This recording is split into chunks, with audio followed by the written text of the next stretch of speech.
The lack of health infrastructure, particularly in rural settings, to provide women with modern obstetric care and universal access to maternal and child health services has largely contributed to the existing high maternal and infant deaths. Here in Tenabea, a predominantly farming community in the Techiman North district of the Bono East region, the absence of a healthcare facility has for decades been the community's major challenge, with residents, including pregnant women, having to sometimes walk several kilometers to the Techiman or Wenchi to seek for healthcare. Openi Ofori Atta is the assembly member for Akonkonti electoral area. Due to the terrible nature of our roads, residents go through difficulties when seeking for healthcare. What is more worrying is when a woman is in labor. About 5 women were forced to deliver on their way to the hospital in recent times, as if that is the point designated for deliveries. Women who are due for labor in the evenings are taken to the hospital with motorcade, and some lose their lives and that of their children on the way. Akos Kubori is a mother of 5 who has gone through horrifying experiences in the past during labor. She recounts how she lost 3 children in the process of childbirth. I have personally lost 3 children here due to the absence of a health center. All 3 are boys, and I lost them because there were no means of transport and they can't walk either.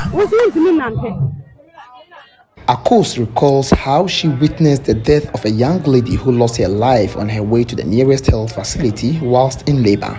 I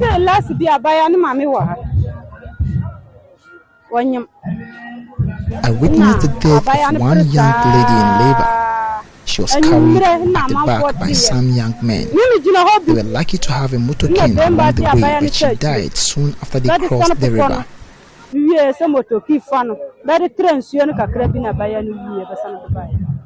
Another victim of this frightening experience is Grace Abanga, also a resident of Tenabea.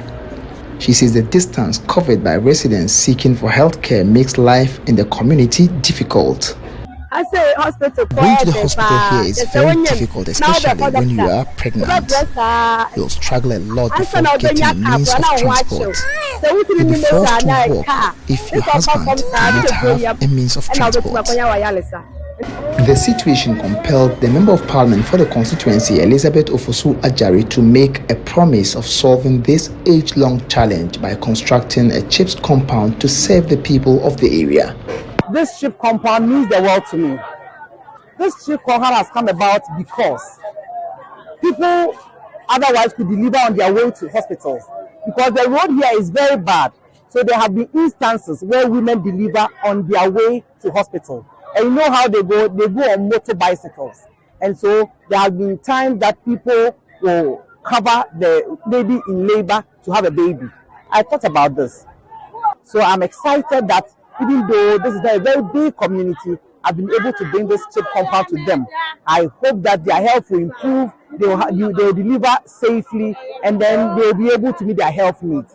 The legislator says the provision of better basic amenities will help end the worrying rural-urban migration, and hence she's working towards providing the people exactly what they need. I am of the opinion that you don't need to live in Accra to have comfort and education. If we don't treat the people in rural areas well, that is where the rural-urban migration will come and trouble us. If you give people in the rural areas what they want, they will live here.